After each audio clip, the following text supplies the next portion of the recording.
Magnus's weathered hands trembled as he set down his whiskey glass, the amber liquid sloshing against the sides. The storm outside seemed to quiet, as if the very elements were holding their breath for his answer. The girl stood perfectly still, water dripping from her wool coat onto the tavern's worn floorboards, her pale blue eyes never leaving his face. "Sit," he managed, his voice hoarse from disuse and drink. The word came out in Norwegian, but she seemed to understand perfectly, settling into the chair across from him with careful grace.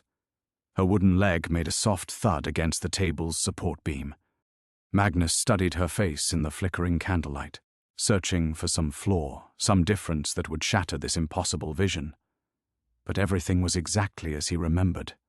The slight upturn of her nose, the way her left eyebrow arched higher than the right, even the stubborn cowlick that made her hair spiral counterclockwise at her temple. Astrid had fought that cowlick every morning before school. "You're staring," the girl observed, unwinding a knitted scarf from her neck. She spoke Norwegian now, but with an accent Magnus couldn't place. Familiar yet foreign, like a song half remembered from childhood.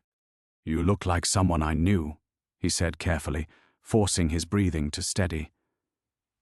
3 years of grief counseling with Dr. Hansen had taught him to recognize when his mind was playing tricks. This had to be a hallucination brought on by too much whiskey and too little sleep. The anniversary was next week. His psyche was simply protecting itself. "Someone you loved," she corrected, not making it a question. The tavern's other patrons continued their conversations, oblivious to the earthquake happening at Magnus's corner table. Old Henrik argued about fishing quotas with the Larsen brothers near the bar. Bjorn the bartender polished glasses with methodical precision. The world carried on as if nothing had changed, while Magnus felt reality tilting beneath him like a ship in heavy seas. "What's your name?" he asked. "Astrid." The single word landed between them like a stone, thrown into still water, sending ripples through everything Magnus thought he knew about possible and impossible. He gripped a table's edge until his knuckles went white. "That's not. You can't." "I know this is difficult," she said gently, "but I need you to listen. There isn't much time before the crossing narrows again." The crossing? Magnus felt like he was drowning in a language he'd spoken his entire life. Nothing made sense anymore. Astrid, because despite every rational thought in his head, he couldn't think of her as anyone else, leaned forward conspiratorially. "Grandfather Eric told you stories when you were young, about the space between worlds, the places where the Eriksson blood could see what others couldn't." Magnus's breath caught. Erik Eriksson had died when Magnus was 12, taking with him dozens of rambling tales about their family's supposed connection to the old ways. Stories about Viking seers who could speak to the dead, about doorways that opened during fierce storms, about bloodlines that carried gifts most people had forgotten. Magnus hadn't thought about those stories in decades. "How do you know about my grandfather?" "Because he was my great-grandfather too." Astrid reached across the table and placed her hand over his. Her skin was warm, real, solid, not the touch of a ghost or hallucination. "In my world, I survived the accident. But I lost my leg when the boat's propeller—" Magnus yanked his hand away as if burned. The memories crashed over him. The morning 3 winters ago when 16-year-old Astrid had begged to take the small motorboat out alone. The fog that rolled in faster than the weather service predicted. The call from the Coast Guard 6 hours later. The search that lasted 3 days before they found pieces of the boat scattered across the rocks near Skull Point. They never found her body. "I know it hurts," Astrid said softly, "but I also know you've wondered. In the back of your mind, in the dreams you won't admit to having. You've felt me, haven't you? Felt something watching when you visit my grave?" Magnus had. God help him, he had. Sometimes when he left flowers at the empty headstone in Nordvik Cemetery, he'd catch movement in his peripheral vision, a flutter of blonde hair behind a tree, a shadow that lingered too long. Dr. Hansen called it wishful thinking, the mind's refusal to accept loss. "This isn't real," he whispered. But even as he said it, doubt crept in. The scar above her eyebrow was perfect, down to the tiny white crescent where the stitches had pulled too tight. How could his mind recreate such precise detail? Outside, lightning split the sky, illuminating the tavern's windows in stark relief. For just a moment, in that electric brightness, Magnus saw something else reflected in the glass, not the warm interior of the Sailor's Rest, but a vast grey space filled with swirling mist and distant voices calling in languages he almost recognized. Then darkness returned, and Astrid was smiling at him with his daughter's crooked grin. "The storm's getting stronger," she said. "That's good. We'll need every bit of its power for what comes next." "What comes next?" Magnus's voice cracked like ice breaking under spring thaw. But even as he asked, part of him already knew he didn't want the answer. The same part that had been getting him through each day for 3 years by following the same numbing routine, never deviating, never hoping. "First, you need to understand what you've become," Astrid said, her fingers tracing patterns on the wooden table that looked almost like runes. "Tell me about your life now, Papa. What do you do when you're not sitting in this corner, drinking yourself into forgetting?" The endearment hit him like a physical blow. Papa. Astrid had called him that since she was old enough to speak, even as a teenager when her friends thought it childish. Magnus closed his eyes, feeling the familiar weight of his daily existence settle over him like a shroud. "I wake up," he said quietly, "every morning at 6:30, whether I want to or not. My body won't let me sleep past then anymore." He opened his eyes to find her watching him with an expression of infinite patience. "I make coffee. 2 cups, out of habit. I always end up pouring the second one down the sink." Through the tavern's rain-streaked windows, he could see the lights of his cottage on the hill, the same cottage where Astrid had grown up, where her bedroom remained exactly as she'd left it. Clean clothes still folded on her dresser, books half finished on the nightstand, a coffee mug with "World's Best Dad" painted on the side that he couldn't bring himself to wash or put away. "I read the newspaper," he continued, the words coming easier now, like a confession long overdue. "Every word, even the parts I don't care about. The weather, the fishing reports, the politics from Oslo that don't mean anything to us here. It takes exactly 47 minutes if I don't skip anything." Astrid nodded as if this made perfect sense. "And then?" "Then I walked to the shipyard." The routine felt hollow as he described it, a skeleton of a life he'd once loved. "I still have the workshop, though I don't build boats anymore. Can't. Every hull looks like the one that—" He trailed off, unable to finish. "The one that failed her," Astrid said gently. "But it wasn't your fault, you know, in any world." Magnus flinched. "I built that boat. I taught her to handle it. I should have seen the storm coming." "You taught me well," she corrected. "In my world, your lessons saved my life. The boat started breaking apart in the same place, but I remembered what you said about finding the strongest beam, about riding the current instead of fighting it. I held on until the Coast Guard found me. The image was too vivid, too cruel in its kindness." Magnus had spent 3 years imagining every way the accident might have gone differently, torturing himself with scenarios where his daughter survived. Now one of those scenarios sat across from him, breathing and warm and impossible. "What do you do in the workshop?" Astrid asked, steering him back to safer ground. "I repair things. Fishing nets, mostly. Tools, whatever people bring me." It was mindless work, the kind that kept his hands busy while his thoughts wandered down familiar paths of guilt and regret.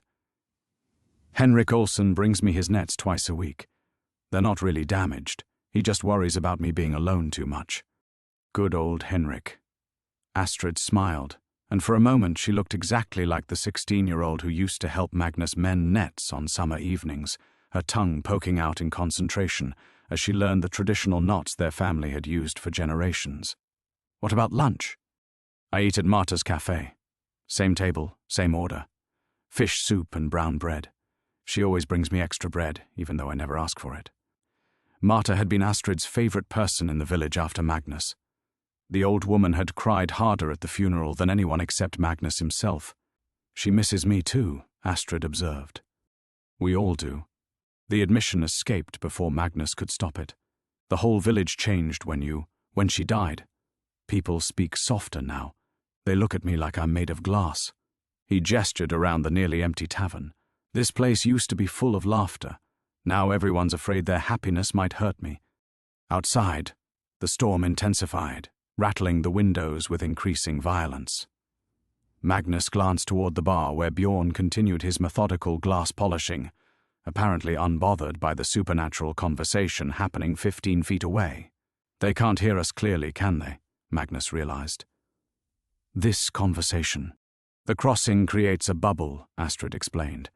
"They see you talking to a young girl caught in the storm. Nothing more." She leaned forward, urgency creeping into her voice. "But that won't last much longer. The storm is reaching its peak, and when it passes, the way between worlds will close, maybe forever." Magnus felt something cold settle in his chest. Not quite fear, but its cousin. "What do you want from me?" "I want to save her," Astrid said simply. "The version of me that died in your world. She's trapped in the crossing, Papa. And she's not alone." The storm outside reached a crescendo, as if summoned by Astrid's words. Thunder crashed so violently that Magnus felt it in his bones, and for a heartbeat the tavern's lights flickered. In that moment of darkness he glimpsed it again, the grey space behind the windows, vast and filled with shapes that moved like people, but weren't quite solid. "Not alone?" Magnus whispered, his hands gripping the table. "What do you mean?" Astrid's expression darkened, the easy familiarity draining from her features. "There are others trapped in the crossing, souls from our bloodline who died in moments of great trauma, when the barrier between worlds was thin. They're caught between life and death, between what was and what could have been." As she spoke, the temperature in their corner of the tavern seemed to drop. Magnus's breath misted slightly, though the rest of the room remained warm. Bjorn polished his glasses, the Larsen brothers argued about tomorrow's fishing, and life continued its oblivious march, while reality crumbled at the edges. "Great-great-grandmother Sigrid, who drowned in the fjord during the winter of 1847, Astrid continued, her voice taking on a hypnotic quality, like the storytelling cadence Magnus remembered from his grandfather Eric. Cousin Lars, who was lost in the Arctic ice while whaling in 1923. Uncle Nils, who died in the resistance during the war." She paused, her pale blue eyes reflecting the candlelight like sea glass. "They've been waiting, Papa. Waiting for someone with enough Eriksson blood and enough grief to thin the walls between worlds." Magnus felt something shift inside his chest, a loosening of the tight knot he'd carried for 3 years. "You're saying I did this? That my mourning created some kind of doorway?" "Your mourning, your love, your refusal to let go."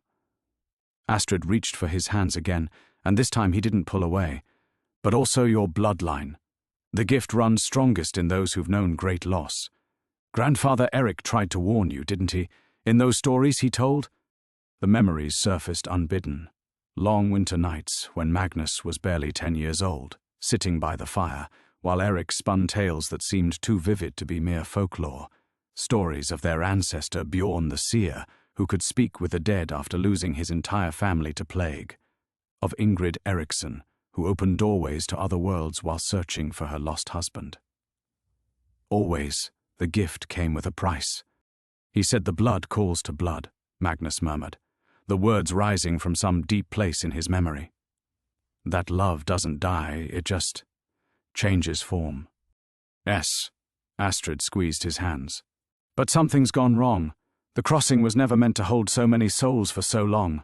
It's becoming unstable, and if it collapses—" A new sound cut through the storm's howling, a deep, resonant bell that seemed to ring from everywhere and nowhere at once. Magnus had heard that bell before, in dreams he could never quite remember upon waking. But now he understood what it was, a funeral toll, echoing across dimensions. The tavern's windows blazed with sudden light, not lightning but something cold and blue-white. In that illumination, Magnus saw them clearly, figures standing just beyond the glass, pressing their palms against the barrier between worlds. Men and women with the unmistakable Eriksson features, strong jaws, pale eyes, hair like spun gold. Some wore modern clothes, others the rough wool of earlier centuries. All of them watched Magnus with expressions of desperate hope. And there, in the center of the group, stood his daughter. His actual daughter, the one who had died 3 winters ago. She looked exactly as she had at 16, but translucent, flickering like a candle flame in wind.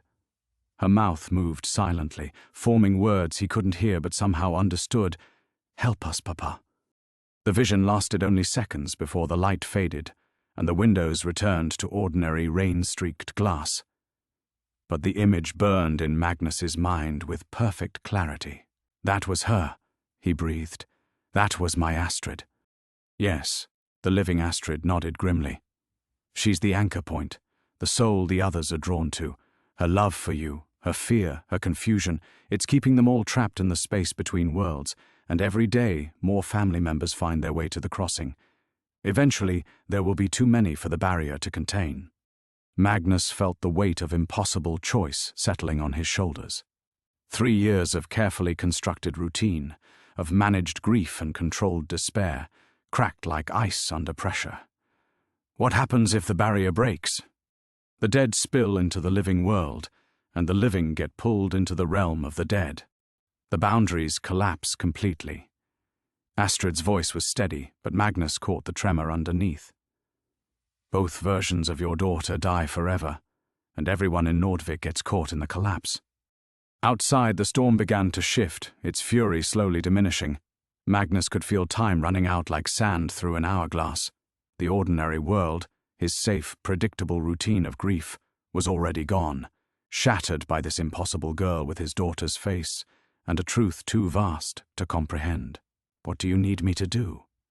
The question hung in the air between them, and suddenly Magnus wanted to take it back, wanted to swallow the words, stand up, and walk out into the storm, anything to avoid hearing the answer. Because asking meant accepting, and accepting meant abandoning the careful walls he'd built around his broken heart.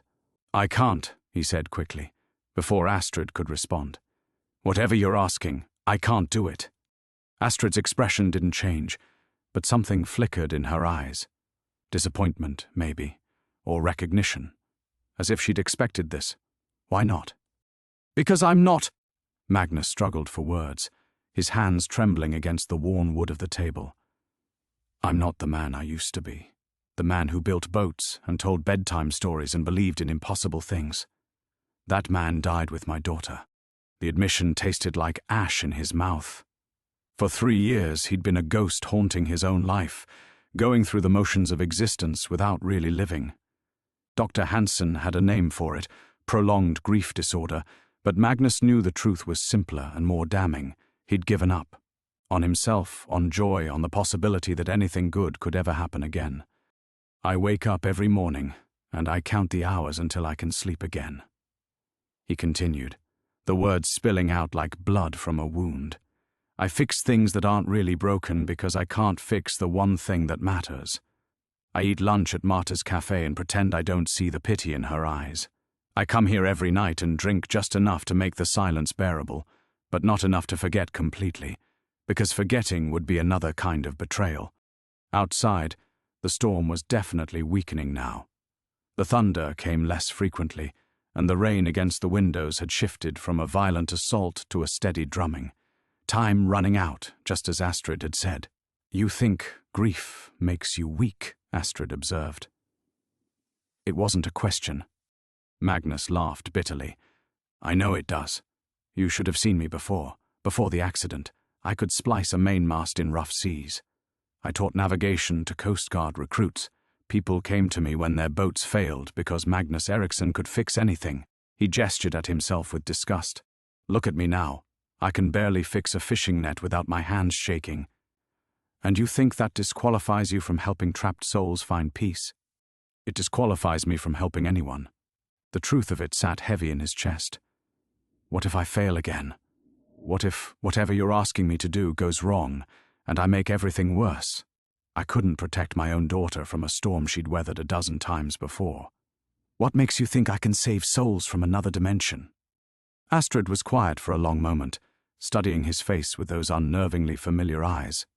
When she finally spoke, her voice was gentler than it had been all evening. In my world, you blamed yourself too. After the accident, after I lost my leg, you stopped building boats there as well. Magnus felt something twist in his chest. But you lived. I lived, but you couldn't forgive yourself for my pain. You spent months by my hospital bed, apologizing for teaching me to love the sea, promising you'd never let me near a boat again. She smiled sadly. I had to threaten to run away before you'd take me sailing again, and even then you brought 3 life preservers and a radio beacon. The image was both comforting and devastating. A version of himself who had been granted the impossible gift of his daughter's survival, only to be crippled by fear of losing her again. But at least I had a reason to try. You were there, you were real, you needed me to overcome it. And now different versions of me need you to overcome it again.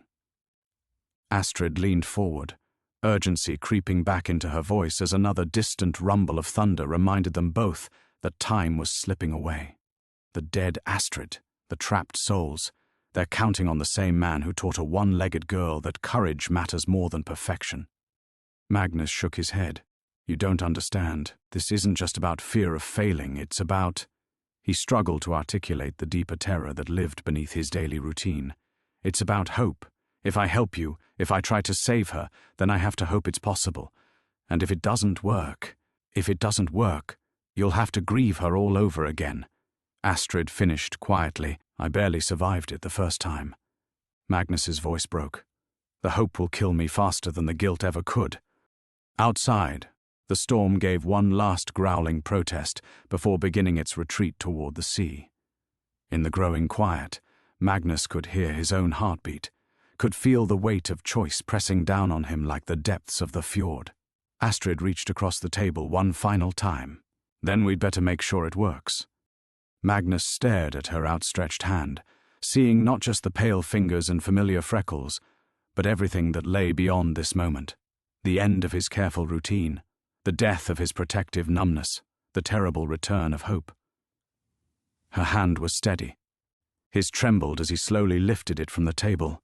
If I do this, he whispered, there's no going back, is there? No, Astrid said simply. Once we cross the threshold, you'll remember what it feels like to fight for something again. You'll remember what it feels like to love someone enough to risk everything. Her pale eyes held his. You'll remember what it feels like to be my father. The words hit him like a physical blow. For 3 years he'd tried to bury that part of himself. Magnus the father, Magnus the protector, Magnus who had once believed he could shield his daughter from any storm. It had been easier to become Magnus the broken man, Magnus the failure, Magnus who drank alone in tavern corners and fixed things that weren't really broken. But looking at this impossible girl, he felt something long dormant stirring in his chest. Not hope, not yet, but something that might grow into hope given time. Recognition, purpose, the faint echo of the man who had taught a 6-year-old Astrid to tie sailing knots, who had carried her on his shoulders through the village, market, who had once believed that love was stronger than any force in nature. What do I have to do? He asked, and his voice sounded different, rougher, more substantial, as if the words themselves were pulling him back into his own body. First, you have to come with me. Astrid gestured toward the tavern's front door. The crossing point isn't here. It's at the old pier, the one where you used to moor your boats. Magnus felt his stomach clench. He hadn't been to the old pier since the accident, couldn't bear to look at the empty slip where his daughter's boat should have been, couldn't stand on the weathered planks where he'd taught her to read the wind and tide. The pier existed in his mind as a monument to his failure, a place where happy memories had curdled into accusations. I know, Astrid said, reading his expression. But the crossing always opens where love was strongest, where the connection between souls runs deepest. She stood, her wooden legs steady beneath her. The storm has almost passed. We have maybe 20 minutes before the way closes. Magnus looked around the tavern one last time, at Bjorn polishing his eternal glasses, at the Larsen brothers now arguing about tomorrow's weather, at his corner table where he'd spent 1,000 nights avoiding exactly this moment. this safe, predictable world of managed grief and careful numbness. Once he walked out that door, once he stepped onto the pier where his daughter had learned to love the sea, he would become someone who believed in impossible things again, someone who dared to hope. The thought terrified him more than any storm. Magnus. Astrid's voice was patient but urgent. The dead Astrid, she's in pain. They all are. Every moment they spend trapped in the crossing, they fade a little more. Eventually, there won't be enough left of them to save. He closed his eyes and saw her again, his translucent daughter pressed against the window between worlds, mouth forming words he couldn't hear but understood in his bones. "Help us, Papa." The same daughter who had called him that since she could speak, who had believed with absolute certainty that her father could fix anything, even death itself. "All right." The words came out steadier than he felt. "All right, but I need—" He gestured helplessly at himself, at his shaking hands and racing heart, and the 3 years of carefully constructed defenses that were crumbling by the second. "I need you to know that I might not be strong enough for this. I might fail again." "You might," Astrid agreed. "But failing while trying is different from failing while hiding." She moved toward the door, then paused to look back at him. "Besides, you won't be alone this time. You'll have me, and you'll have the knowledge that someone else's version of you already proved it could be done. That father saved his one-legged daughter. This father can save his dead one." Magnus stood on unsteady legs, feeling the weight of 3 years' worth of routine and resignation sliding from his shoulders like a discarded coat. His chest felt strange, lighter and heavier at the same time, as if his heart were remembering how to beat with purpose instead of mere persistence. He pulled on his rain jacket and followed his impossible daughter toward the tavern door, leaving behind his empty glass and his corner table and his carefully maintained hopelessness. When his hand touched the door handle, he felt the last of his old life fall away. Outside, the storm was breaking, and Magnus Eriksson, father, protector, believer in impossible things, stepped into the wind. The wind hit Magnus like a physical blow, carrying with it the salt spray of the fjord and something else, a metallic taste that made his teeth ache, as if the air itself had been charged with electricity from another world. The storm was retreating toward the mountains, but its aftermath crackled with unnatural energy that raised the hair on his arms beneath his rain jacket. Astrid moved beside him with surprising grace despite her wooden leg, navigating the slick cobblestones of the village square as if she'd walked these streets 1,000 times. Which, Magnus realized with a chill, she probably had, in another timeline, another life where she'd grown up here, instead of dying in the cold waters of the fjord. "This way," she called over the diminishing howl of wind, leading him down the narrow path that wound between the fishermen's cottages toward the harbor. Magnus's feet followed automatically, but his heart hammered against his ribs as familiar landmarks emerged from the storm's gloom. The blue house where Astrid's friend Kari had lived, the shed where old Henrik repaired nets, the weathered sign marking the path to the pier where everything had gone wrong. They weren't alone on the streets. As they passed beneath a flickering street lamp, Magnus caught sight of movement in his peripheral vision, a figure walking parallel to them, keeping pace but maintaining distance. When he turned to look directly, there was nothing there except rain-soaked pavement and the fading echoes of footsteps. "You see them too," Astrid said without turning around. It wasn't a question. "Who are they?" Magnus asked, though part of him already knew. The air around the figure had shimmered with the same translucent quality he'd glimpsed in the tavern window. Souls caught between worlds, drawn to this moment like moths to flame. "Family," Astrid replied. "Your bloodline, stretching back generations. They've been waiting for someone strong enough to anchor the crossing, someone with enough love and grief to bridge the gap between life and death." She paused at the corner, where the path split toward the harbor, but also someone with enough courage to let go when the time comes. More figures materialized as they walked. A woman in a Victorian-era dress whose face bore the unmistakable Eriksson cheekbones, an elderly man in fisherman's clothes who moved with Magnus's own measured gait, a young soldier whose uniform suggested the Second World War. They walked alongside Magnus and Astrid like a ghostly honor guard, visible only in glimpses and shadows but undeniably present. The sight should have terrified him. 3 years ago, it would have sent him running back to the safety of his corner table and carefully managed grief. But now Magnus felt something else entirely: recognition. These weren't monsters or harbingers of doom. They were his people, his blood, drawn by the same fierce love that had once driven him to teach his daughter to sail, the same protective instinct that had haunted him for 3 years after failing to save her. "They're not here to hurt anyone," he said, understanding dawning like sunrise over the fjord. "No, they're here to help." Astrid's voice carried a note of approval, as if he'd passed some crucial test. The crossing between worlds requires more than one soul to stabilize. It needs a family, the living and the dead working together to create a bridge strong enough for trapped souls to find their way home. They reached the harbor's edge, and Magnus's breath caught in his throat. The old pier stretched into the dark water like an accusation, its weathered planks gleaming with rain and spray. At the far end, where his daughter's small sailboat had once been moored, the air itself seemed to bend and twist, creating a doorway of silver light that pulsed in rhythm with Magnus's heartbeat. But they weren't the only ones who had come to witness this impossible moment.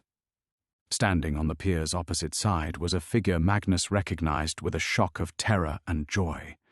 Dr. Ingrid Volkov, the village's elderly historian, her wild white hair whipping in the wind.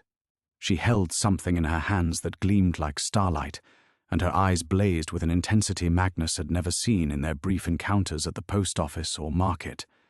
"Magnus Eriksson," she called across the water, her voice carrying impossible clearly through the storm's remnants. "I wondered when you would finally remember what you are." Astrid tensed beside him. "She knows," she whispered urgently, "about the bloodlines, about the crossing. She's known all along." Dr. Volkov raised the object in her hands, an ancient silver medallion inscribed with runes that seemed to writhe and shift in the strange light emanating from the pier's end. "The question is," she continued, her voice taking on a hypnotic cadence that reminded Magnus uncomfortably of his grandfather's storytelling, "are you here as an ally or an enemy? Are you here to save the trapped souls or to claim them for yourself?" The ghostly figures around Magnus and Astrid grew more solid, more visible, their translucent forms crackling with anticipation and fear. And Magnus realized that his choice at this moment would determine not just his daughter's fate, but the fate of everyone, living and dead, who had ever carried Eriksson blood in their veins. The silence stretched between the pier's two ends like a taut rope, with Magnus caught in the middle, literally and figuratively. Dr. Volkov's question hung in the salt-heavy air, demanding an answer he wasn't sure he knew how to give.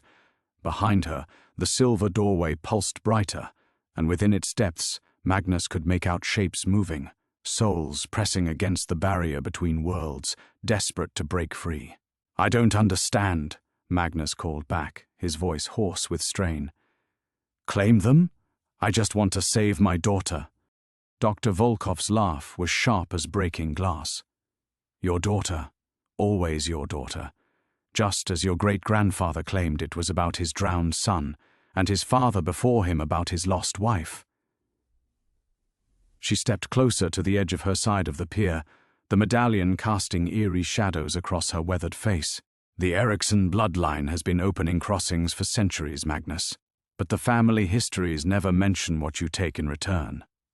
Astrid's hand found his arm, her grip tight with warning. "Don't listen to her," she whispered. "She's a guardian, one of the families charged with keeping the crossings sealed. They've hunted seers for generations." Magnus felt the weight of ancestral eyes upon him. The ghostly figures had formed a protective circle around him and Astrid, their translucent forms growing more substantial by the moment. He could see their faces clearly now, generations of Erikssons, each bearing the same haunted expression he'd carried for 3 years. Each one a parent, a spouse, a sibling who had loved someone enough to tear holes between worlds. "Is it true?" he asked Astrid, not taking his eyes off Dr. Volkov. "Do we take something in return?" Astrid's hesitation was answer enough. When she spoke, her voice was barely audible above the wind. "Life force. the energy that keeps souls bound to their proper timeline. Each crossing requires it, and it has to come from somewhere. She squeezed his arm harder. But the trapped souls would fade anyway, Papa. At least this way, some of them can find peace. Some of them. Magnus's blood chilled. What happens to the others? They fuel the bridge, Dr. Volkov answered for her, having somehow moved closer without seeming to walk. A dozen lost souls to save one beloved spirit. Your ancestors never mentioned that part in their bedtime stories, did they? The truth hit Magnus like ice water. Every family legend about Eriksson seers communing with the dead, every whispered tale of his great-grandfather speaking with his drowned son, they weren't just acts of love, they were acts of consumption, feeding on the desperate energy of other trapped souls to power a crossing home for the one that mattered most. Around him, the ghostly Erikssons shifted uneasily. The Victorian woman's face was etched with shame. The young soldier wouldn't meet Magnus's eyes. They knew, they'd all known, and they'd done it anyway. "You're lying," Magnus said. But his voice lacked conviction. Too many pieces were falling into place. His grandfather's insistence that their gift came with a price. His father's warnings about the weight of Eriksson blood. The way his own dreams had been haunted by shadowy figures reaching out in desperate supplication. "Am I?" Dr. Volkov raised the medallion higher, and its light began to compete with the silver doorway behind her. "Then ask your daughter, this daughter, how she crossed from her timeline to yours. Ask her what she left burning behind her to fuel the journey." Magnus turned to Astrid, searching her familiar face for denial. Instead, he saw tears tracking down her cheeks like rain on glass. "Papa," she whispered, "I had to." The dead Astrid was fading so fast, and I was the only one strong enough to open a pathway. I tried to do it myself, tried to use my own energy, but what?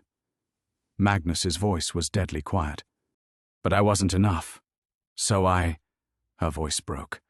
"I anchored the crossing to my timeline's version of Mama.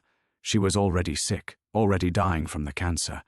I told myself it would be quick, merciful, that she'd want me to save you from your grief." The words hit Magnus like a physical blow. In some other timeline, another version of his beloved wife was dead. Not from cancer, but from being consumed as fuel for their daughter's desperate journey across dimensions. Astrid had committed the same sin every Eriksson seer before her had committed, choosing love over justice, family over strangers, the familiar over the unknown. "You killed your mother," Magnus said numbly. "I saved my father," Astrid shot back, anger flashing in her eyes. "Just like you're about to save your daughter. Just like every Eriksson has saved their beloved dead for 10 generations. She gestured toward the silver doorway, which was beginning to pulse more erratically as the storm's energy faded. "The only question is whether you're willing to pay the price, or whether you'll let both versions of me fade into nothing because you're too moral to make an impossible choice." Magnus looked between his living daughter and the woman who claimed to be his enemy, between the desperate ghosts of his bloodline and the silver door that promised reunion at a terrible cost. In the distance, thunder rumbled one final warning. Time was running out, and whatever choice he made would echo through generations yet to come. The weight of generations pressed down on Magnus's shoulders like the crushing depths of the fjord itself. Behind him, the ghostly Erikssons waited in terrible silence, a chorus of ancestors who had each faced this same moment, this same choice between love and justice. Before him, Dr. Volkov stood guardian to a secret that had shaped his bloodline for centuries, her silver medallion pulsing with protective light. And beside him, Astrid, his impossible daughter, watched with eyes that held both desperate hope and the terrible knowledge of what salvation truly cost. "Choose, Magnus," Dr. Volkov called across the water. "The storm's energy is fading. Soon there won't be enough power left to open the crossing, even with a blood sacrifice." Blood sacrifice. The words echoed in Magnus's mind like a death knell. All those nights in the tavern, drowning his guilt over failing to save Astrid, and now he discovered that salvation had always been possible. All he had to do was become a monster. How many? He asked Astrid, his voice barely audible. How many souls would have to die for her to live? Astrid's face crumpled. The crossing is unstable because it's been forced open too many times. It would take significant energy to stabilize it long enough for the dead Astrid to cross over. She gestured toward the silver doorway, where Magnus could now see dozens of translucent figures pressed against the barrier, not just his daughter, but countless other trapped souls accumulated over decades of Ericsson crossings. Maybe 20, maybe more. 20 souls, 20 people who had died before their time, who had become lost between worlds through no fault of their own, who deserved peace as much as his daughter did. Magnus thought of the Victorian woman standing behind him, of the young soldier, of all the nameless figures he'd glimpsed in the tavern window. They had families too, people who mourned them, who would give anything for their return. "There's another way," he said suddenly, the words emerging from some deep well of certainty he hadn't known existed. "There has to be." Dr. Volkov's laugh was bitter, spoken like a true Ericsson, always believing love can conquer cosmic law. She raised the medallion higher, and its light began to push back against the silver doorway's radiance. "Your bloodline has been telling itself that lie for generations."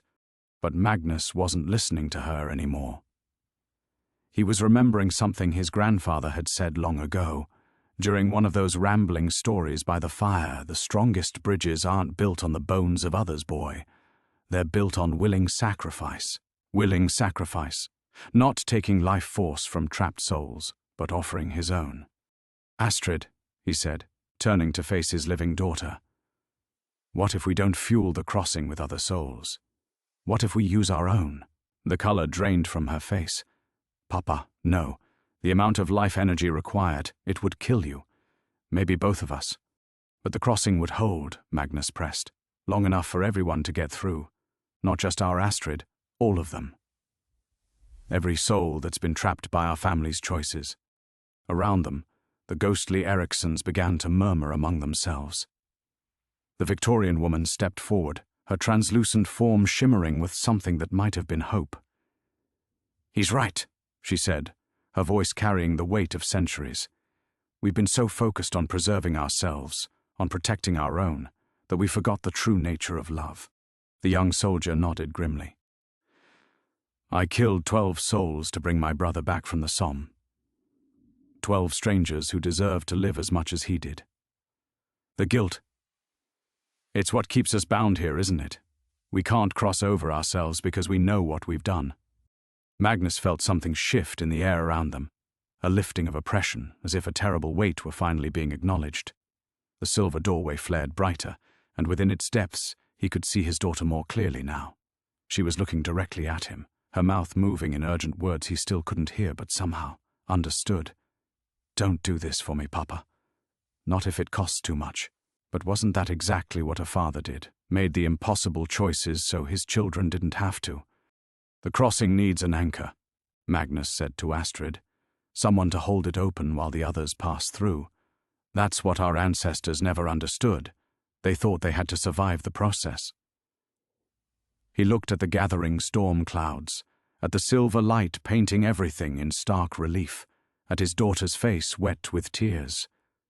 But some bridges are meant to burn after crossing. Dr. Volkov lowered her medallion slightly. For the first time, her expression held something other than hostility, a grudging respect that made her seem less like an enemy and more like someone who had waited a very long time for an Ericsson to finally understand. "You realize what you're proposing?" she called across the water. Magnus nodded. "I'm proposing to finally pay the full price for our family's choices. All of them." He turned to his impossible daughter, this miracle child who had crossed between worlds to save him from his grief, and made the hardest choice of his life. "I'm sorry," Magnus said to Astrid, his voice breaking on the words. "I can't let you pay that price again. And I can't let those souls burn for my grief." The living Astrid's eyes widened in horror as understanding dawned. "Papa, no." But Magnus was already moving, stepping toward the edge of the pier where the silver light was strongest. He could feel the crossing's hungry pull, the way it wanted to feast on life force, on the desperate love that had driven his bloodline to commit atrocity after atrocity in the name of salvation. Behind him, he heard Astrid cry out, heard the ghostly Eriksons calling his name in voices like wind through broken glass. "Magnus!" Dr. Volkov's shout cracked across the water like a whip. "You don't understand what you're doing. The crossing isn't just unstable, it's collapsing. If you anchor yourself to a failing bridge, then it fails," Magnus said, his words carrying clearly through the storm-charged air. And maybe that's what should have happened generations ago.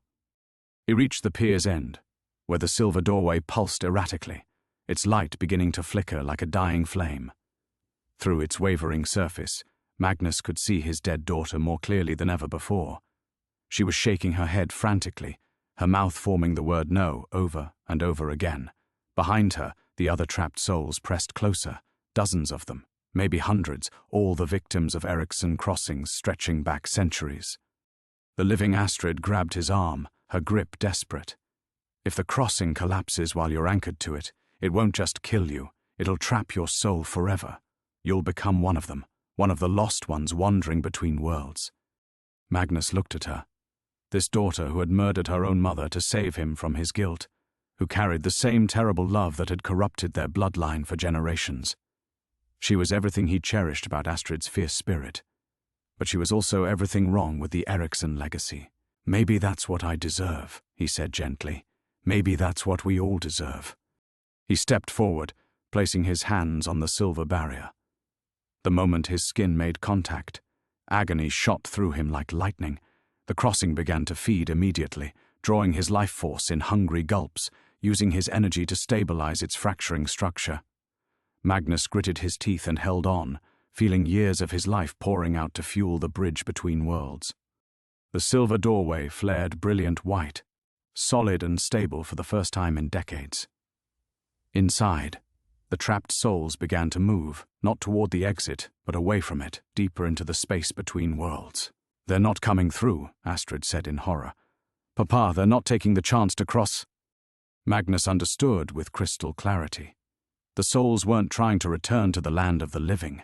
They were fleeing deeper into the void, trying to escape before his sacrifice could free them. Because they knew what he was only now beginning to grasp. The crossing wasn't just unstable. It was corrupted, poisoned by generations of Erikson blood magic, until it had become a trap that fed on the very souls it promised to save. "Dr. Volkov!" Magnus shouted, his voice already weakening as the crossing drained him. "The medallion, what does it really do?" "It contains the corruption," she called back, raising the silver pendant. "Keeps it from spreading beyond Nordvik.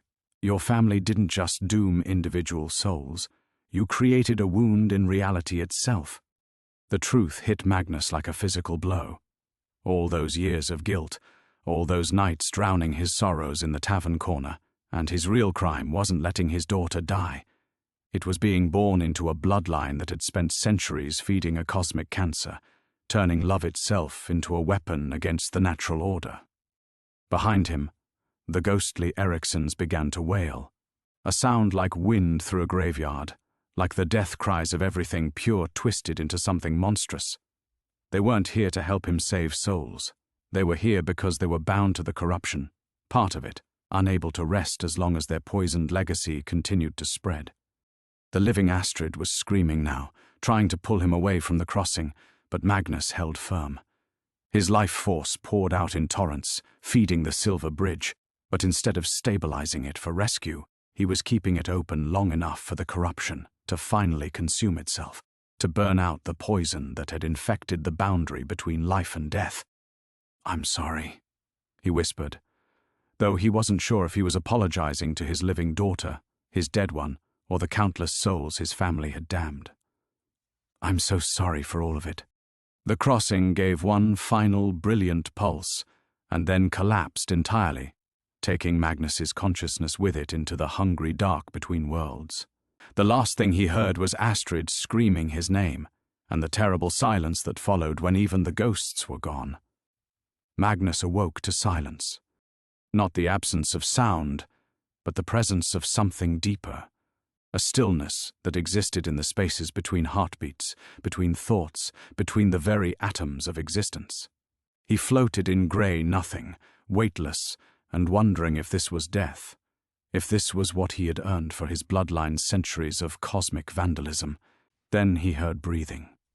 Turning, though direction meant nothing in this place, he saw her. Not the living Astrid who had crossed dimensions to save him, not the ghostly daughter he had glimpsed through the silver doorway, but someone else entirely. This Astrid was perhaps 30 years old, her face bearing lines of wisdom and sorrow he had never seen before. She wore clothes from no particular era, as if time itself had no meaning where she stood. "Hello, Papa," she said, and her voice carried the weight of infinite understanding. Magnus tried to speak, but found he had no voice in this place. The woman who was and wasn't his daughter smiled sadly and gestured for him to simply listen. "You're wondering where you are," she said. "Whether you're dead, whether you're trapped, whether your sacrifice meant anything at all." She moved closer, and Magnus could see that she cast no shadow in this grey realm. "The answer is all of those things, and none of them." Images began to form around them, not solid, but substantial enough to convey meaning. Magnus saw the pier in Nordvik, where the living Astrid knelt weeping beside the collapsed remains of the silver crossing. He saw Dr. Volkov approaching slowly, her medallion still glowing with protective light. He saw the tavern, empty now, his corner table abandoned. "That Astrid," the figure beside him said, indicating the weeping girl on the pier. "She's not your daughter. She never was." Magnus felt something cold and terrible settle in his chest. "She's what the corruption created to feed itself," the woman continued. "A perfect replica, designed to manipulate your guilt, your love, your desperate need for redemption. The crossing has been starving for decades. Dr. Volkov and her order have done too good a job containing it. So it reached out through the void and crafted the perfect bait." The grey realm shifted, showing Magnus glimpses of the truth. The real Astrid, his Astrid, had died in the fjord 3 years ago, just as he remembered. Her soul had passed on naturally, peacefully, to whatever realm awaited the properly dead. There had never been a version of her trapped between worlds, never been a parallel timeline where she survived. "The thing that came to your table that night," the woman said gently. "It studied you for months first. Learned your mannerisms, your memories, the exact shape of your grief. It became what you needed most. A daughter who forgave you, who had suffered in your place, who needed saving." Magnus watched the false Astrid on the pier lift her head, and for just a moment her expression flickered. Behind the mask of grief, something else looked out, something ancient and hungry and utterly alien to human emotion. "But your sacrifice wasn't for nothing," the woman continued. "When you anchored yourself to the crossing and let it drain your life force completely, you didn't just destabilize the corruption. You purified it. All that poisoned energy, all those centuries of Eriksson blood magic, it all passed through your willing sacrifice and was transformed." The images around them brightened.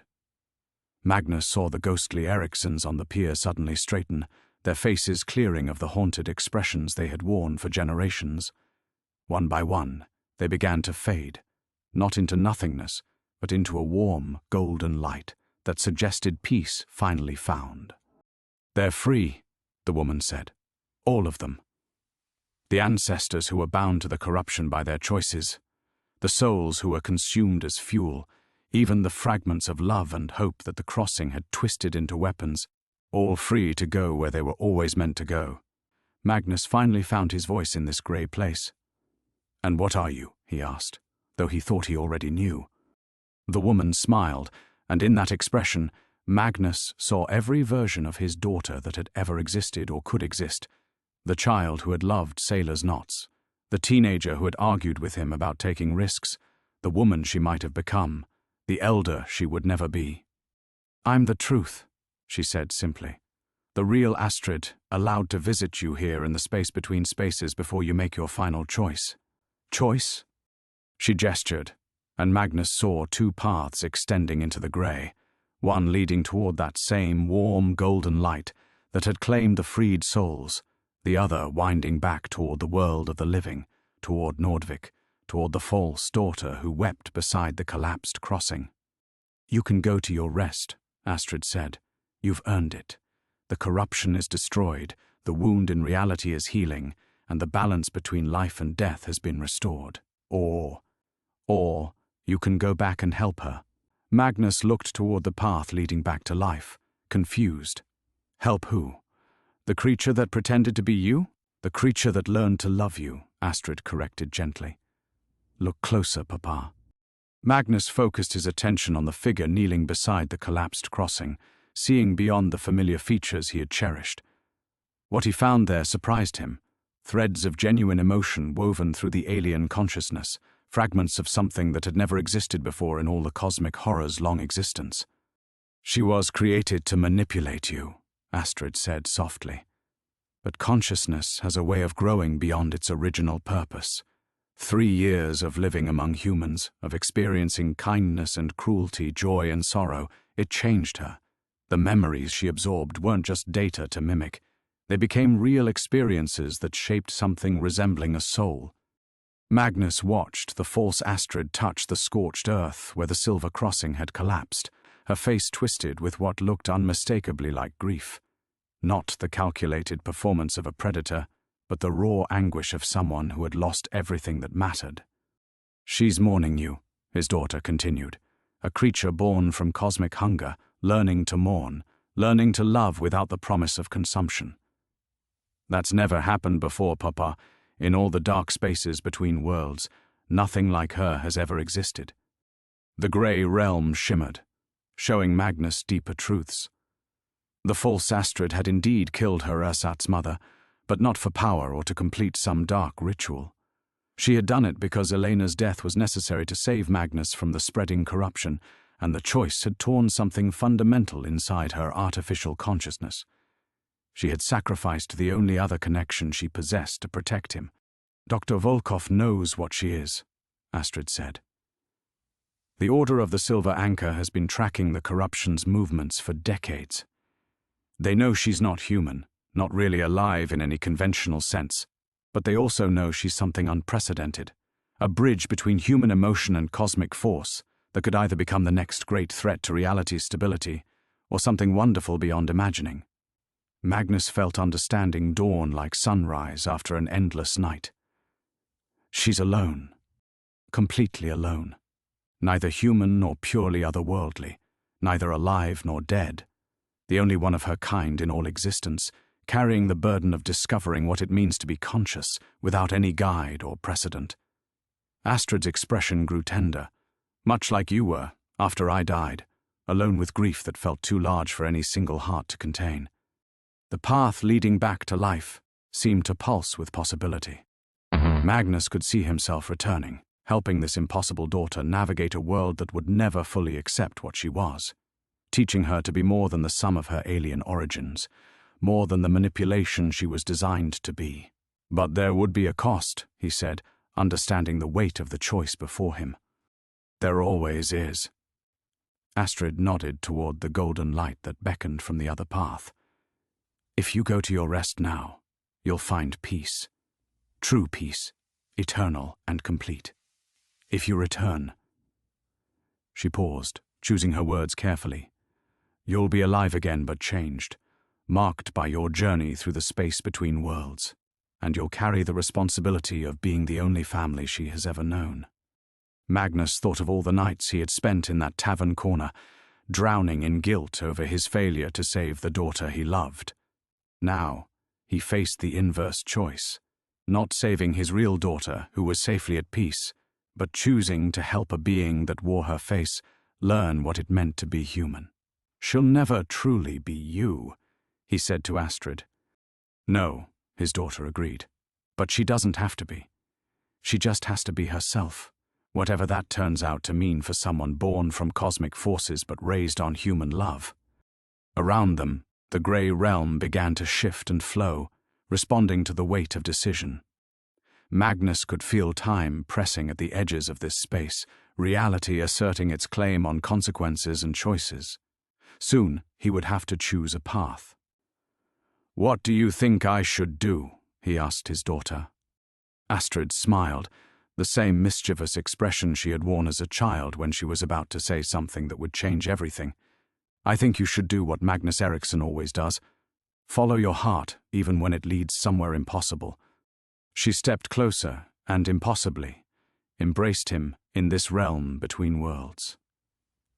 For a moment, Magnus felt the warmth of every hug they had ever shared, every moment of connection across the years of her too brief life.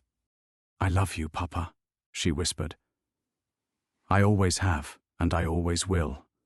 Nothing, not death, not time, not the vast spaces between stars, will ever change that. Whatever choice you make it knowing you have my blessing." When she released him, Magnus looked at both paths with new clarity. The golden light promised rest, completion, reunion with everyone he had ever lost. The grey path leading back to life promised uncertainty, challenge, and the difficult work of building something unprecedented from the ashes of cosmic horror. Magnus Eriksson, retired shipbuilder and twice grieving father, made his choice.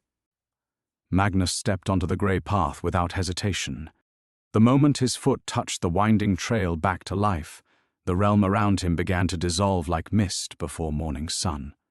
Astrid's smile was the last thing he saw, proud, loving, and utterly at peace with his decision.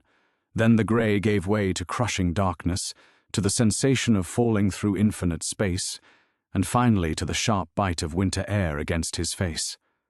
He gasped, his lungs burning as they remembered how to breathe. Snow stung his cheeks and the familiar scent of salt spray filled his nostrils. Magnus found himself lying on the weathered planks of Nordvik's pier, his body solid and real and aching with the particular pain of being alive. "Magnus!" Dr. Volkov's voice carried genuine shock. He turned his head, a simple movement that felt miraculous after floating in that timeless space, and saw her approaching cautiously, the silver medallion still glowing faintly in her hand. That's impossible. The crossing collapsed completely. You should be dead," Magnus finished, pushing himself to sitting position with considerable effort. His body felt different, not younger, but somehow more substantial, as if his journey through the space between worlds had burned away everything unnecessary and left only what was essential. I was, or close enough. His eyes found the false Astrid immediately. She knelt perhaps 10 feet away, staring at him with an expression that cycled rapidly between joy, terror, and something that might have been hope. The scorched earth where the silver crossing had stood still smoldered faintly, releasing wisps of steam into the cold air. "You came back," she whispered, her voice carrying wonder and disbelief in equal measure. "Even knowing what I am, you came back." Magnus studied her face, so perfectly Astrid's, yet now he could see the subtle differences that marked her as something else entirely. The way her eyes held depths that spoke of cosmic vastness rather than human experience. The slight tremor in her hands that suggested a consciousness still learning to inhabit flesh. The careful way she breathed, as if each inhalation was a conscious choice rather than an automatic function. "Yes," he said simply. "I came back for you." Dr. Volkov stepped between them, her medallion raised defensively. "Magnus, you don't understand the full implications of what you're doing. She's not just some lost soul that wandered into our world. She's a fragment of the corruption itself, given form and consciousness. Helping her could what?" Magnus struggled to his feet, surprised by how steady he felt despite everything his body had endured. Could teach something born, from hunger and manipulation, how to choose love instead.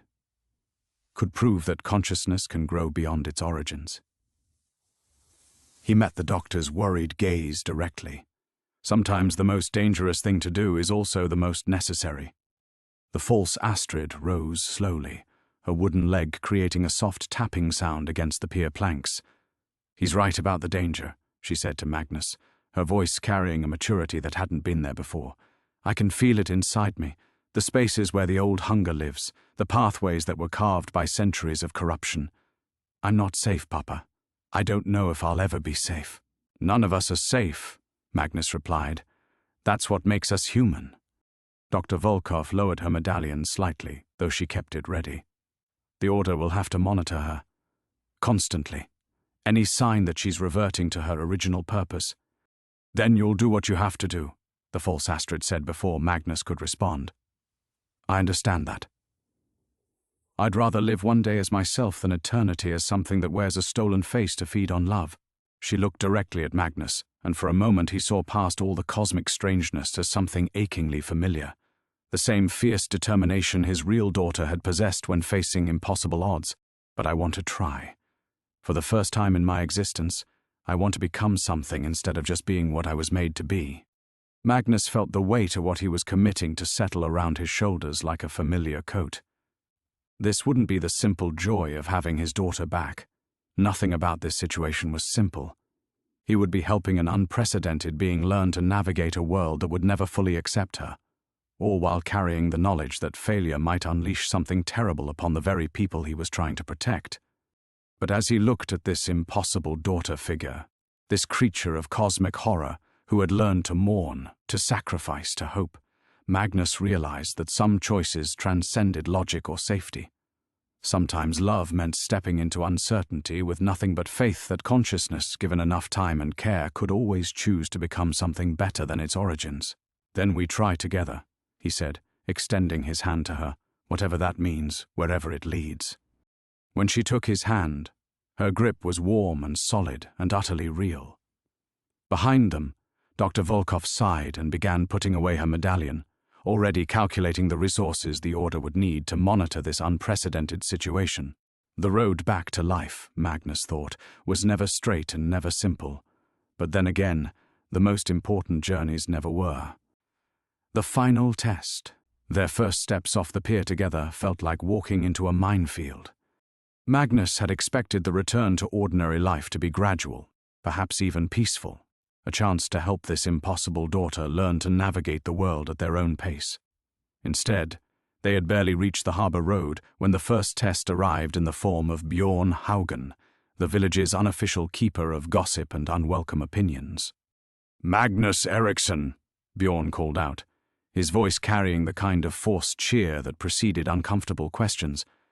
"Heard there was quite a commotion down at the pier last night. And who's this with you?" Magnus felt the being beside him tense, her grip on his arm tightening imperceptibly.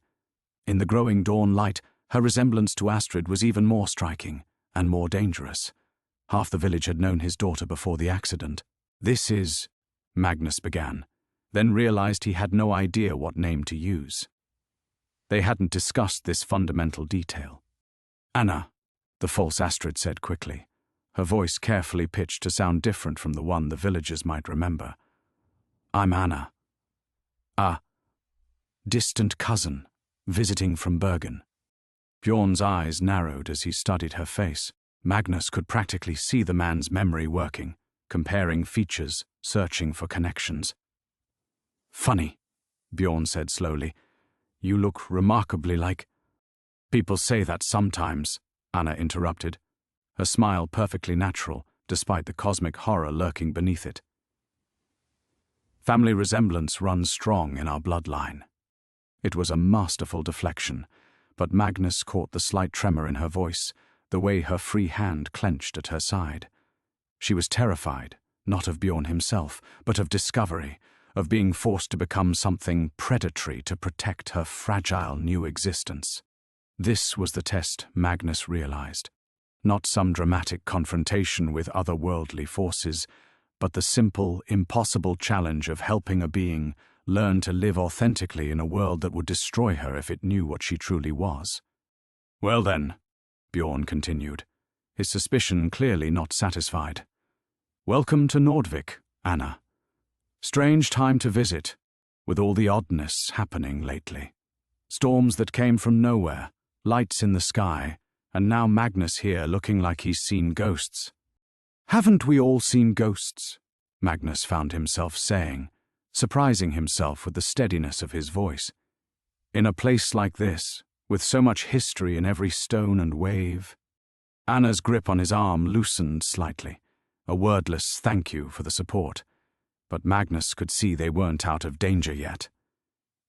Bjorn's eyes kept darting to Anna's wooden leg, visible beneath her heavy winter dress, and his expression suggested he was remembering stories about the Eriksson family's accident on the fjord. "That's quite a piece of craftsmanship," Bjorn said, nodding toward the prosthetic. "Local work?" The question was innocent enough, but Magnus felt Anna's entire body go rigid. The wooden leg wasn't crafted by any human hand. It was part of the cosmic entity that had taken his daughter's form, as alien and impossible as everything else about her existence. How could she explain its origin without revealing the truth? "It's old," Anna said carefully. "Family heirloom, you might say. Adapted for my needs." Magnus marveled at her quick thinking, the way she could weave truth and deception together so seamlessly. But he also saw the cost, the way each lie seemed to physically pain her, as if her developing consciousness rebelled against the necessity of hiding what she was. "Well," Bjorn said, clearly sensing undercurrents he couldn't quite identify, "I suppose I should let you both get on with your morning. Magnus, I trust we'll be seeing you back at the tavern soon. Your corner table's been empty too long." Magnus looked at Anna, seeing his own uncertainty reflected in her strange, deep eyes. The tavern. The place where this all began, where a cosmic entity had first approached him wearing his daughter's face. Could they return there? Could she sit in that familiar space and be something other than what she was created to be? "Perhaps," Magnus said, "though I suspect my drinking days might be behind me." After Bjorn disappeared around the bend, Anna released a breath that seemed to carry the weight of cosmic winds. "Is it always going to be like that?" she asked quietly. "Walking on the edge of discovery, one wrong word away from disaster?" Magnus considered the question, thinking of all the ways their strange new relationship would be tested. The neighbors who would recognize Astrid's face. The officials who might ask for documentation that didn't exist.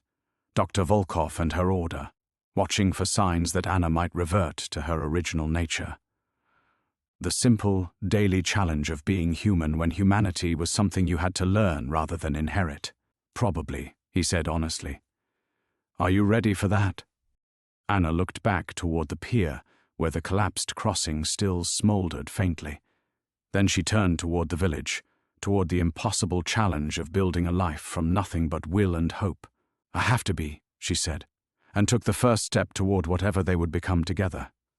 The first true test of Anna's resolve came not from cosmic forces or otherworldly threats, but from something far more dangerous, memory itself, wearing the face of Mrs. Corrine Anderson. They had made it perhaps 50 yards toward Magnus's cottage when the old woman emerged from her morning routine of checking her fishing nets. At 73, Corrine had delivered half the children in Nordvik, including Astrid, and possessed the kind of sharp maternal instinct that could cut through deception like a blade through fog. "Magnus Eriksson," she called out, her voice carrying the authority of someone who had never been successfully lied to. What in God's name? She stopped mid-sentence as her eyes fell on Anna. The color drained from her weathered face so completely that Magnus thought she might collapse.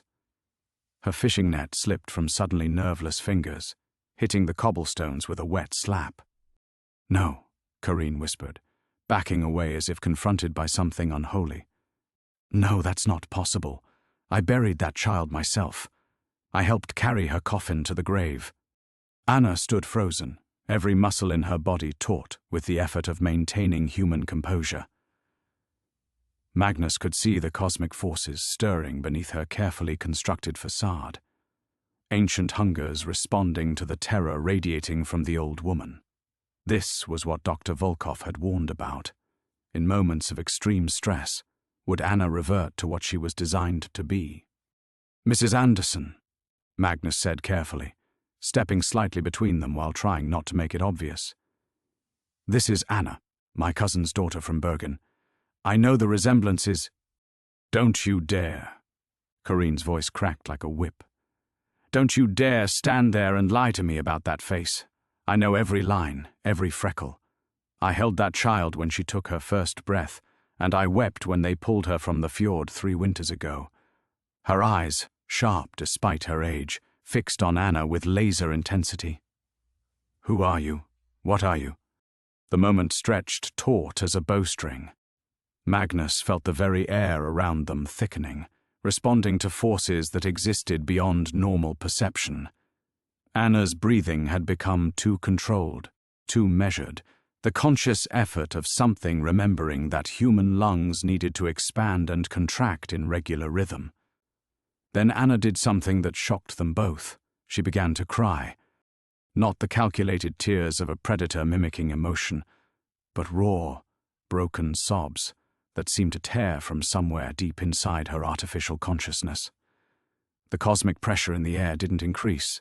It shattered, replaced by something achingly human. "I'm sorry," Anna gasped between sobs. "I'm so sorry. I know how this must look. I know how wrong it must feel to see this face, these features, when you buried the real girl who should be wearing them." She looked up at Corinne with eyes that held depths of pain no mimicry could manufacture. "I didn't choose to look like her. I didn't choose any of this. But I'm here now, and I'm trying so hard to be worthy of the love being offered to me, and I don't know how to do it without causing more pain." Corinne stared at this impossible figure, her maternal instincts warring with her rational understanding of what was possible. Magnus watched the old woman's face cycle through suspicion, fear, and finally something that might have been recognition, not of Astrid, but of genuine suffering in need of comfort. "You're not her," Corinne said finally, but her tone had shifted from accusation to something softer. "No," Anna agreed. "I'm not. I never will be. But I'm real, Mrs. Anderson. Whatever else I am, whatever I was made to be, the person standing here in front of you is real." The old woman approached slowly, studying Anna's face with the careful attention of someone who had spent decades reading the truth in human expressions. When she reached out to touch Anna's cheek, Magnus tensed, ready to intervene if the contact triggered some kind of supernatural response. Instead, Anna leaned into the touch like a child, desperate for maternal comfort. Corinne's eyes widened at the warmth of skin that should not exist, the reality of breath and pulse, and all the small physical signs of life. "You're warm," Corinne whispered, wonder replacing suspicion in her voice. "I'm learning to be," Anna said simply. For a long moment, they stood there in the growing morning light, an old woman who had delivered babies and buried the dead, a grieving father who had chosen love over logic, and an impossible daughter learning what it meant to exist. The scene looked perfectly ordinary from a distance, just three people sharing a quiet conversation on a village street. But Magnus understood they had just witnessed something unprecedented. Anna had faced the ultimate test of her emerging humanity and chosen vulnerability over power, truth over manipulation. She had looked into the eyes of someone who knew exactly what she was not, and rather than become a monster, she had become more herself. "Come," Corinne said finally, her voice gentle but firm. "Both of you. I think we need tea, and I think this child needs to learn some things about the girl whose face she wears."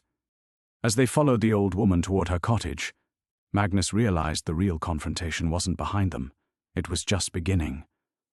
Every day would bring new tests, new challenges to Anna's fragile humanity. But for the first time since returning to life, he felt something that might have been hope. Anna had chosen to be human when it would have been easier to be anything else. Perhaps that choice, repeated daily in 1,000 small moments, would be enough to transform cosmic horror into something worthy of love. The sacrifice. Corinne's cottage smelled of dried herbs and old wood, a sanctuary of human warmth that felt almost sacred after everything they had endured. The old woman moved with practiced efficiency, setting the kettle to boil while Anna sat stiffly at the kitchen table, her wooden leg creating small echoes against the floor whenever she shifted. She loved cloudberry tea, Corinne said without preamble, measuring leaves into a worn ceramic pot. "Your Astrid couldn't get enough of it during the summer months when the berries were fresh." Anna's breath caught, and Magnus saw her hands tremble against the tabletop. "Tell me about her," she whispered. "Please." For the next hour, Corinne painted pictures with words, Astrid at 7, insisting on helping with difficult births because she wanted to catch the babies, Astrid at 13, arguing theology with the village priest until he threw up his hands in defeat. Astrid at 16, the week before the accident, planning to study engineering like her father. With each story, Magnus watched Anna's face transform. Not physically. The features remained achingly familiar, but something deeper shifted in her expression, as if she were absorbing not just information, but the weight of a life genuinely lived. "She sounds wonderful," Anna said, when Corinne finally paused. "She was stubborn as a storm, and twice as destructive when she set her mind to something," Corinne replied. But her voice carried the fondness of someone who had loved that stubbornness. Just like her father.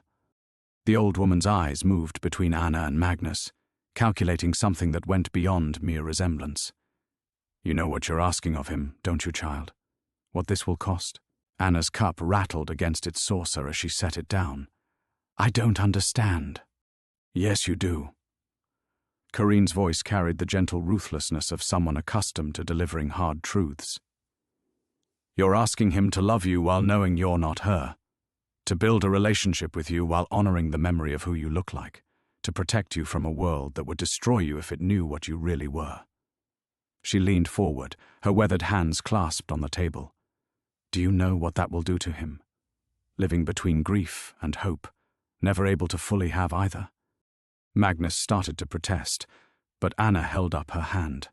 Her eyes, those impossibly deep eyes that held starlight instead of simple human experience, fixed on his with an intensity that made his chest tight. "She's right," Anna said quietly. "I've been so focused on what I need, on learning to be human, that I haven't thought about what I'm taking from you in return." Her voice grew smaller, more uncertain.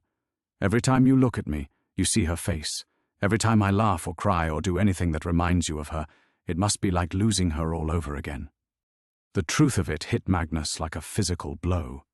He had been so determined to save this impossible being, so focused on proving that consciousness could transcend its origins, that he hadn't fully acknowledged the price. Anna wasn't just asking for his protection. She was asking him to sacrifice his grief, his clean memories of Astrid, his right to mourn without complication. "I could change," Anna said suddenly, urgently. "Not back to what I was, but different. I have enough control now to alter this form, to become someone who doesn't carry her face. You could still help me learn to be human, but without the constant reminder of what you lost." The offer hung in the air like a challenge. Magnus realized this was the choice he'd been avoiding since the moment she'd first approached his table. Not whether to save her, but what he was willing to sacrifice to do it. Corinne watched them both with the careful attention of someone witnessing a moment that would define everything that came after. Outside, the village was waking up, moving through its ordinary routines, while inside this small cottage, the fundamental nature of love itself hung in the balance. "No," Magnus said finally, the word torn from somewhere deep in his chest. "Don't change your face." Anna's eyes widened. "But the pain it causes you—" "Is mine to bear," Magnus finished. "You said you wanted to learn what it meant to be human. This is part of it, understanding that love isn't about avoiding pain, it's about choosing which pain has meaning." He reached across the table, covering her impossible, warm hands with his own. "If I let you change your face to make this easier for me, I'd be asking you to sacrifice the only form you've ever known for my comfort. That's not love, that's selfishness." The kitchen fell silent except for the soft whistle of wind through the window frames. Magnus felt the weight of his choice settling around him like armor, heavy but necessary. He was choosing to love this being while carrying the full weight of his loss, to help her become human while never forgetting the daughter who should have lived instead. The real sacrifice, he realized aloud, isn't giving up my grief. It's learning to carry it alongside something new.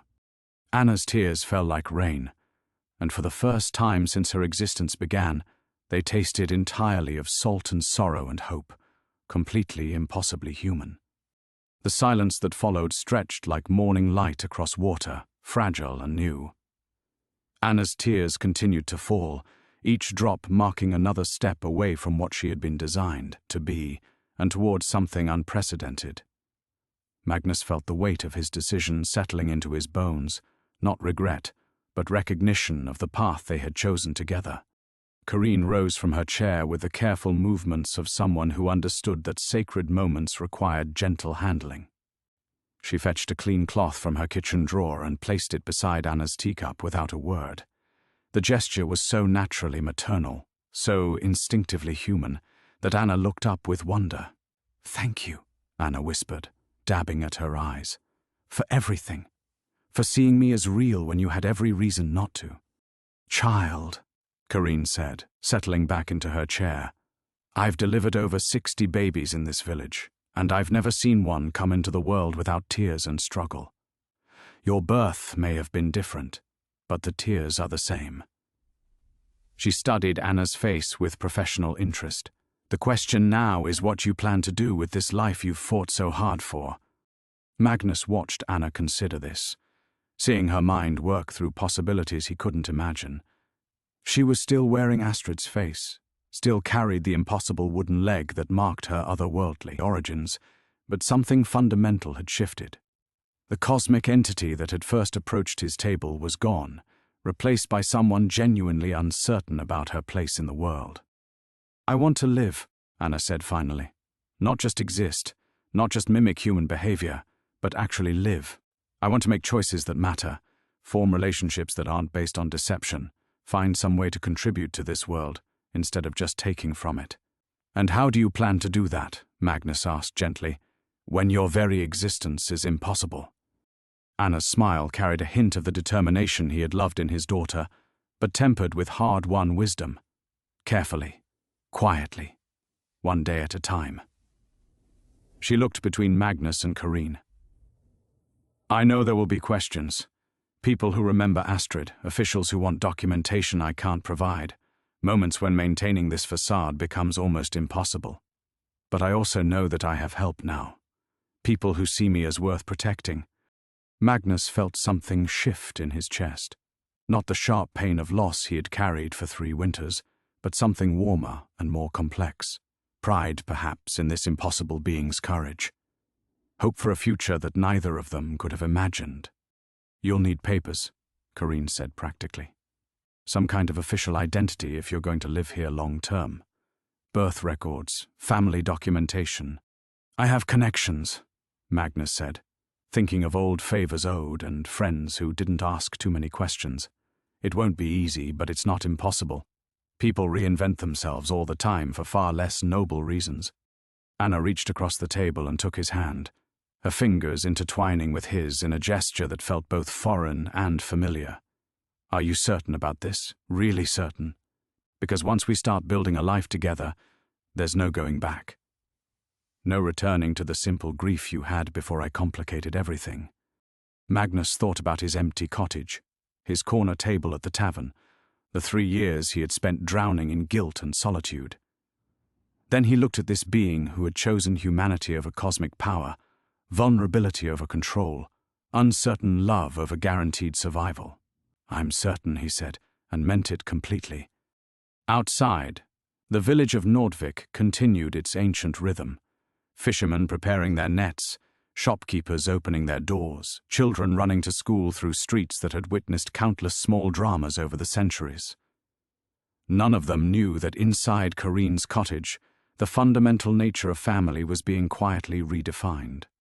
Anna squeezed Magnus's hand and turned to look out the window at the world she was choosing to join. "It's beautiful," she said softly. "All of it. The ordinary morning light, the sound of people going about their lives, even the way the cold makes everything sharp and clear." She paused. "I understand now why humans fight so hard to stay alive, even when life becomes difficult. There's something precious about choosing to exist, about deciding that tomorrow might be worth seeing." Magnus followed her gaze, seeing his village through her eyes, not as the place where he had lost everything, but as the place where something impossible had chosen to take root and grow. The fog that had shrouded Nordvik for so many months was finally lifting, revealing familiar streets bathed in clean winter light. "Come," he said, standing and offering Anna his arm. "Let's go home. We have a life to figure out." As they stepped out into the crisp morning air, Magnus realized that grief and hope could indeed exist in the same heart, each giving the other depth and meaning.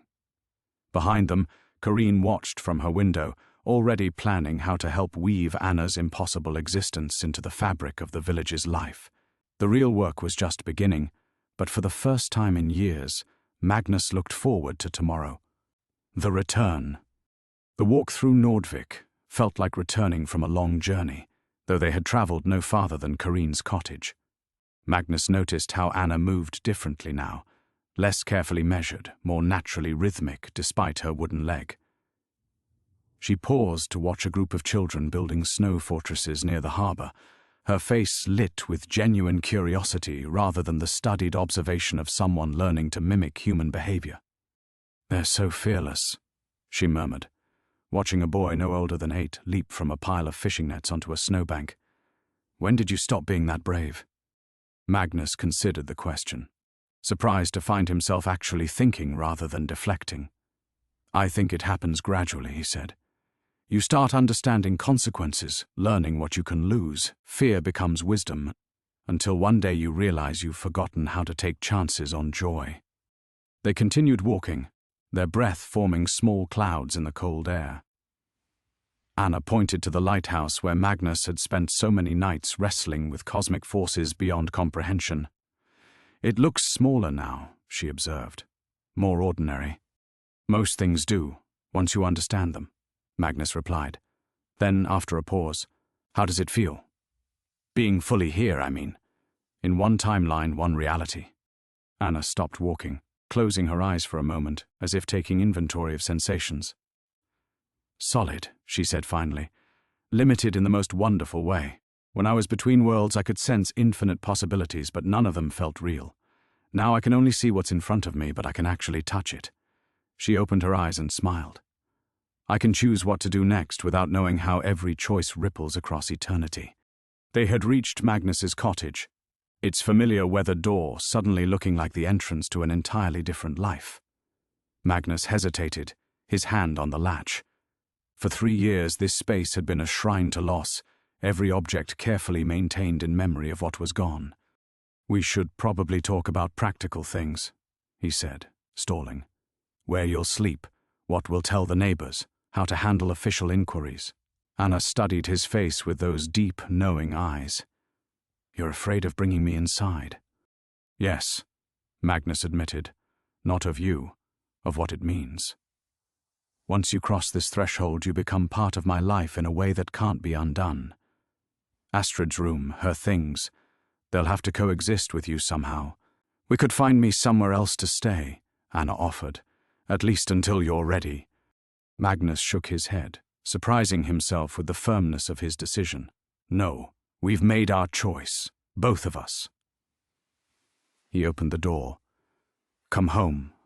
The cottage felt different the moment Anna stepped inside. Not violated or diminished, but expanded somehow, as if the walls themselves understood they needed to hold more than just memory now. Anna moved through the space carefully, touching nothing but absorbing everything. The books Magnus had been unable to read, the half-finished ship model on his workbench, the photographs that documented a family that no longer existed in its original form. She paused at the mantelpiece, where a picture of Astrid at 16 smiled out at the room. For a long moment, Anna stared at her own face looking back at her, and Magnus held his breath, waiting to see how she would handle this most direct confrontation with what she was not. "She looks happy," Anna said softly. "Confident in a way I'm still learning to be." She touched the frame gently. "I won't try to replace her, Magnus. I can't, and I shouldn't. But maybe I can honor what she might have become while becoming something new myself." Magnus felt something unknot in his chest. "She would have liked you, I think. The real Astrid. She always championed impossible causes." They spent the rest of the morning making practical arrangements, clearing out the small guest room that had served as storage, discussing which neighbors to approach first, planning how to gradually introduce Anna to village life. But underneath the logistics, Magnus felt a more fundamental transformation taking place. He was remembering how to be a father, not to the daughter he had lost, but to this being who had chosen him as family. The protective instincts, the desire to share knowledge and experience, the complex pride in watching someone he cared about grow into themselves, all of it was returning, changed but recognizable. When Anna laughed at his story about the time Astrid had tried to improve his boat designs with disastrous results, Magnus realized the sound didn't hurt anymore.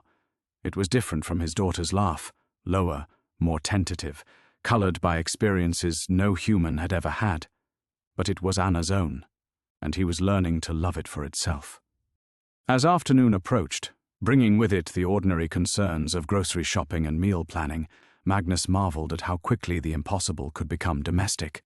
Anna was learning to be human through the simple act of living, and he was learning to hope again through the simple act of caring for someone whose future remained unwritten. The cosmic forces that had brought them together were gone, but what remained felt more powerful in its simplicity. Two beings choosing each day to build something that had never existed before, one ordinary moment at a time. The seasons passed in Nordvik like pages turning in a well-loved book, each one marking another chapter in the impossible life Magnus and Anna had built together. Spring brought the first real test when Anna insisted on helping with the village's annual boat blessing, her wooden legs steady against the dock as she handed tools to Magnus while he inspected hulls for the blessing ceremony. The old fisherman accepted her presence with the casual indifference that marked true belonging. She was simply Magnus's girl now, the one who'd come to live with him after some family tragedy down south, the details of which weren't anyone's business but their own. By summer, Anna had found work at Corinne's clinic, her impossible intuition about human suffering translating into an uncanny ability to comfort patients. She never diagnosed or prescribed, but somehow always knew when someone needed an extra blanket or a moment of genuine attention. The village children adored her, fascinated by her prosthetic leg and the stories she told about faraway places that sounded just real enough to be believed. Magnus watched her navigate these relationships with wonder. Anna had learned to lie with the gentle creativity of someone protecting others rather than deceiving them. When asked about her past, she spoke of a childhood in remote mountain villages, of losing her leg in an accident she preferred not to discuss, of distant relatives who thought Magnus might provide a stable home. The stories shifted slightly with each telling, but the emotional truth beneath them remained constant. She was someone who had traveled far to find belonging. The hardest moments came unexpectedly. The evening Anna burned dinner exactly the way Astrid used to, filling the cottage with smoke and laughing at her own incompetence. The morning Magnus found her reading one of Astrid's favorite books, tears streaming down her face as she absorbed a story his daughter had loved. The night she woke from nightmares, not about cosmic forces or dimensional boundaries, but about ordinary human fears, illness, abandonment, the possibility that Magnus might decide he'd made a mistake. "I dream sometimes that you wake up and remember, I'm not really your daughter," she confessed one winter evening, nearly a year after her transformation. They were sitting by the fire, Anna mending fishing nets with the careful precision that marked all her manual work. "That you realize you've been living with a stranger wearing a familiar face." Magnus set down his carving, a small boat he'd been working on for weeks, and studied this being who had become so central to his life. Her hair had grown longer, sun-bleached from summer work on the docks. Her hands bore the small scars and calluses that came from genuine labor. When she concentrated, she bit her lower lip in a gesture that was entirely her own, nothing like Astrid's habit of drumming her fingers when thinking. "You stopped being a stranger months ago," Magnus said quietly. "You became Anna, not my daughter, but my family. There's a difference." The distinction mattered more than he could have imagined when this all began. Anna wasn't his child in the traditional sense, but she was his responsibility, his hope, his daily choice to believe that love could transcend its origins. She called him Magnus rather than father, and he called her by the name she'd chosen rather than the one he'd lost, and somehow this careful distance made their closeness feel more honest. On Anna's second winter in Nordvik, Magnus realized he no longer thought of her as impossible. She was simply the person who made coffee too strong and sang old songs while washing dishes, who could calm a crying child with inexplicable skill, and who fell asleep reading by the fire at least twice a week. Her otherworldly origins had become just another piece of her history, no more defining than her wooden leg or her talent for understanding weather patterns. The real miracle wasn't that she had become human, but that they had both learned to be something new together. Magnus discovered he could love someone completely while honoring what he had lost. Anna discovered that choosing to be human meant accepting limitation as a gift rather than a burden. Standing at his cottage window on a clear spring morning, watching Anna help Corinne's newest apprentice set a broken arm, Magnus felt the particular satisfaction that comes from witnessing someone bloom into themselves. The cosmic entity who had first approached his table in desperate confusion was gone, replaced by a woman who belonged so naturally to this village that visitors assumed she'd been born here. The mystery of her origins remained, would always remain, but it no longer mattered. What mattered was the sound of her key in the lock each evening, the way she remembered everyone's favorite tea, the careful attention she paid to Magnus's stories about shipbuilding and weather, and the thousand small details that make up a life. Anna had wanted to learn what it meant to be human. In the end, she had taught Magnus something far more valuable, that healing doesn't mean forgetting, that love doesn't require understanding, and that the most profound transformations happen not through cosmic intervention, but through the simple daily choice to care for one another. In the harbor, fishing boats prepared for another day's work under familiar stars, their lights reflecting on water that had witnessed countless stories of loss and recovery. Magnus smiled, already planning the dinner they would share, the evening conversation about ordinary concerns, the comfortable routine of two people who had chosen each other across impossible circumstances and made it work through the accumulated weight of ordinary days. This was their new beginning. Not dramatic, not mystical, but deeply, perfectly human.